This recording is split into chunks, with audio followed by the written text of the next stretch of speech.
The movie begins in a peaceful riverside village. A little girl is seen playing near the riverbank, lost in her imagination.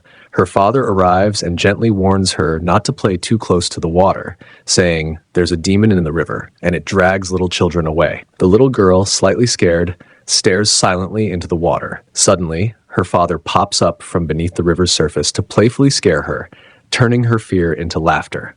But just as their joyful moment continues, something sinister happens. Her father is pulled under the water by a mysterious force. The surface turns still. He never resurfaces. Back in the village, a local man drags a massive fish from the river and proudly claims he's killed the river demon. The villagers cheer. They believe the threat is over. Then we meet Huang, a young demon hunter and the main character of the story. He tries to warn everyone that the fish wasn't the real demon. The true water spirit is still lurking below, but the villagers mock him because of his scruffy appearance, and the man who claimed to have slain the demon orders Huang to be tied up and hanged with a rope as punishment for insulting him. As everyone jumps into the river to celebrate, the danger draws near. Huang notices a dark figure moving beneath the surface. He desperately shouts to warn them, but no one listens until it's too late. The real water demon emerges, attacking the villagers. Panic breaks out.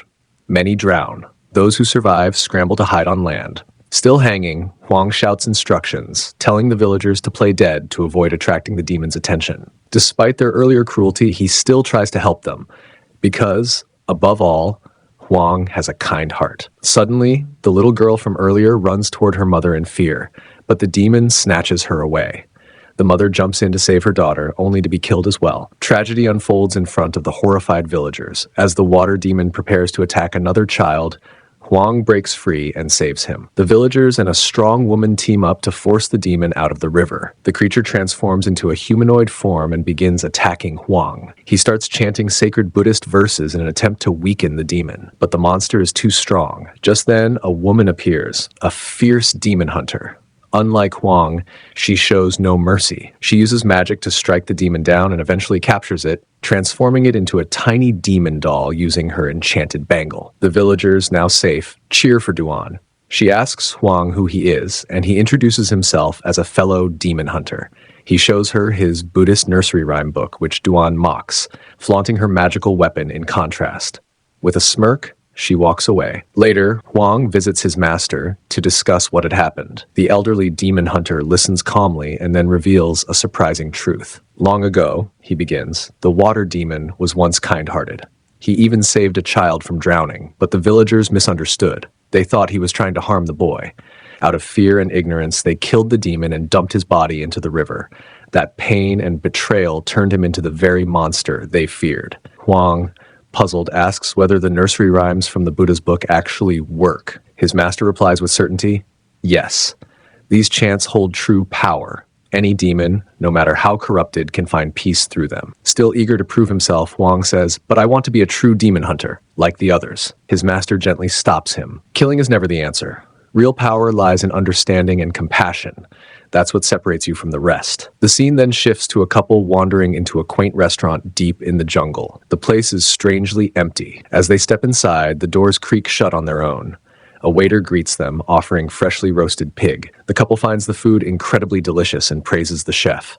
That's when the owner of the restaurant comes out to meet them. The woman compliments him and asks how he made such a flavorful dish. But suddenly the owner reveals his grotesque, horrifying true face. He's a demon in disguise. They panic and try to flee. But as they run, they catch a glimpse behind the kitchen doors. Their blood runs cold. Inside the roasting pit, along with the pigs, are human bodies. Before they can escape, the demon attacks and kills them. The next day, Huang enters the same eerie restaurant. A waitress greets him, praising their signature dish. But Huang immediately senses something is wrong. Unlike regular people, he sees rotting corpses instead of guests, and human limbs in the roasted pigs. He calmly says, "Enough. Your game is over. I know what you are." The demon girl transforms and tries to kill him. But before she succeeds, Duan arrives. With her enchanted bangle, she slays the demon staff instantly. Then the restaurant owner appears, revealed as a pig demon. Duan attacks and pins him down. She grabs his arms and commands Huang, "Now do it!" Suck him in! Huang recites the incantation and tries to trap the demon. Duan uses a magical cloth to bind him, but the pig demon breaks free, revealing his terrifying true form. They realize the demon is too strong to capture. Both are forced to escape the crumbling restaurant. Later, Duan begins developing feelings for Huang. She tries to express her affection, but he quietly slips away. Huang returns to his master once more and recounts the events. The master sighs. Yes, the pig demon too was once kind. But after his wife betrayed him, the pain turned him into what he is now. Curious, Huang asks, if these demons were once good, can they all be saved? His master answers, yes. But to truly calm such powerful spirits, you must meet someone even greater, the one who once ruled them. Who? Huang asks. The old man gazes toward the distant mountains. The Monkey King, the most powerful demon of all, imprisoned by Buddha himself inside a mountain cave for 500 years. Huang asks his master, is it really true that the Monkey King lives there? The old man nods and explains that the legendary Monkey King resides in a small cave near the mountains, right next to the great statue of Buddha. But remember, he warns, the Monkey King isn't just powerful.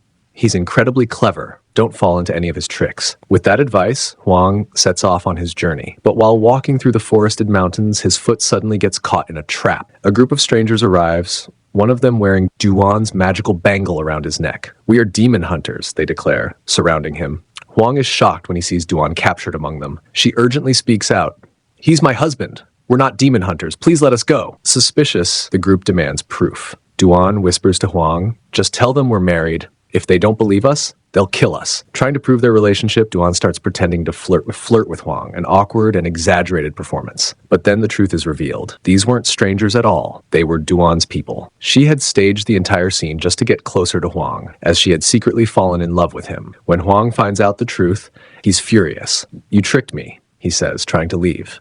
But Duan orders her people to capture him. Desperate to win his heart, Duan asks one of her companions, what should I do to make him love me? Her friend suggests a dramatic plan. Duan walks up to Huang while someone nearby pretends to be attacked.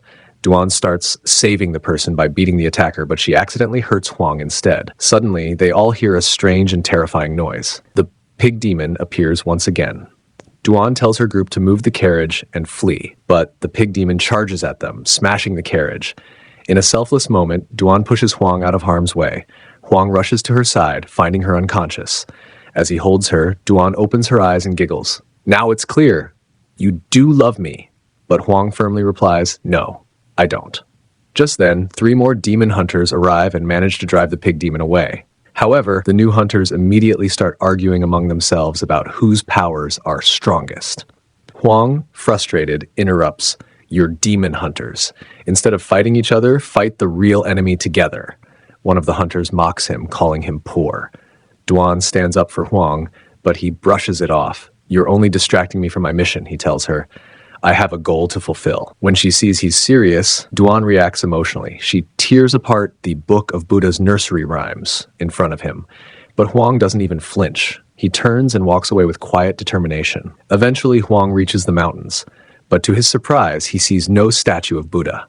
He pauses, closes his eyes, and centers himself in deep thought. Then, in a quiet moment of clarity, the mist clears in his mind, and he sees the majestic Buddha statue, hidden within the heart of the mountains. Huang finally discovers the cave of the Monkey King and steps inside to meet the powerful demon. He respectfully asks the Monkey King how he can calm and purify the pig demon. The Monkey King, with a sly smile, replies, you'll need a beautiful woman to lure the pig demon here. Once he's here, I can help tame him. Right then, Duan arrives at the cave. Surprised, Huang asks why she's there. Duan replies softly, don't ask questions. I know you need help, and I'm the beautiful girl you need this time. With Duan's help, the pig demon is summoned to the cave.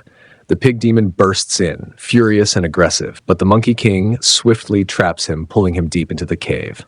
Inside, Huang and Duan witness the Monkey King transform the raging pig demon into a smaller, harmless demon. Duan then uses her magical cloth to seal him into a cute pig doll and hands it over to Huang for safekeeping.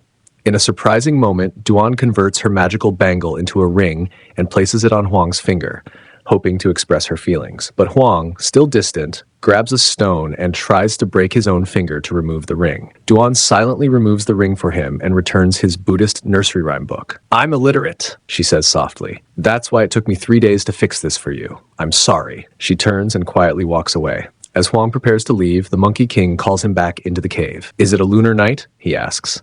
Huang nods. The Monkey King explains that he cannot see the moon because a single flower is covering the entrance. Wanting to help, Huang plucks the flower out. Suddenly, all the surrounding flowers catch fire. That one innocent-looking flower had kept the Monkey King imprisoned by Buddha's spell, and now that Huang removed it, the Monkey King was finally free. He bursts into his true form, his voice echoing with power. "I'm free now," he declares. "And even Buddha can't stop me." Huang stands firm. "You're wrong. Buddha is still watching." The Monkey King scoffs and pulls out Huang's hair, mocking him. "Buddha is a liar. Your faith means nothing. He won't come to save you." At that moment, 3 other demon hunters arrive, trying to take the Monkey King down, but he proves too powerful and kills all 3 of them effortlessly. Now he turns his wrath toward Huang. But just then, Duan appears, ready to protect him. Despite her courage, the Monkey King is far too strong. In a heartbreaking moment, he kills Duan as well. Seeing Duan lifeless before him, Huang breaks down in sorrow. He remembers her love and loyalty, finally realizing how deeply she cared for him. The Monkey King cruelly lifts Duan's body into the air, but Huang focuses all his thoughts on Buddha, pleading for help. Suddenly, Buddha's divine power intervenes. A radiant light surrounds the cave, and the overwhelming power of Buddha tames the Monkey King, transforming his heart. In the final scene, we see Huang walking into the horizon, accompanied by the reformed pig demon, Monkey King, and water demon. Together, they begin a new journey, not as enemies, but as companions. And with that, the movie ends.